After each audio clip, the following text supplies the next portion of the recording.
Hello' everyone, কি খবৰ আপোনালোকৰ? আশা কৰিছোঁ সকলোৱে ভাল হওক আৰু আমাৰো ভাল। এইপিনে আমি আহি আছোঁ শিমলুগুৰিলৈ বুলি। এইপিনে মা দেখিছেনে? হাই দিবলৈ কৈছোঁ, হাই দিবতে চাব দেই, এয়া দিলে। তাৰপৰা এইপিনে আমি আহি পালোহি শিমলুগুৰি ষ্টেচন। মা আৰু ভণ্টি যাব, আমি নাযাওঁ, কিন্তু ষ্টেচনত থ'বলৈ বুলিয়ে আহিলোঁ। আৰু এইপিনে দেখিছেনে, আমাৰ পাৰ্টি ধেৰ আহিছে কিন্তু লগত। তাৰপৰা এইপিনে আমাৰ ট্ৰেইনো আহি পাই গ'লহি। ৰাতিপুৱা 8টা বজাত আছিলে ট্ৰেইনখন, আমি 7টা বজাতে ওলাই আহিছোঁ। আধা ঘণ্টামান ৰখিলোঁ আৰু বেছি দেৰি ৰখা নাই। তাৰপৰা এইপিনে মাহঁতো গ'লগৈ। তাৰপৰা মাহঁতক থৈ পিনি আমি আহিলোঁ।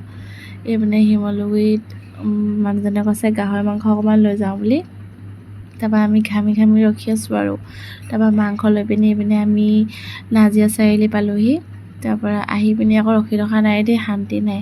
তাৰপৰা আহি ভাত বনালোঁ, তাৰপিছত এইপিনে মাংসও বনাই ল'লোঁ। তাৰপৰা এইপিনে আকৌ আমি ভাত খাবলৈ বুলি বাঢ়ি মেলি লৈছোঁ। এইপিনে দেহাই আকৌ দেখি পিনি হাঁহিটো মাৰিছে, চাওকচোন কেনেকৈ।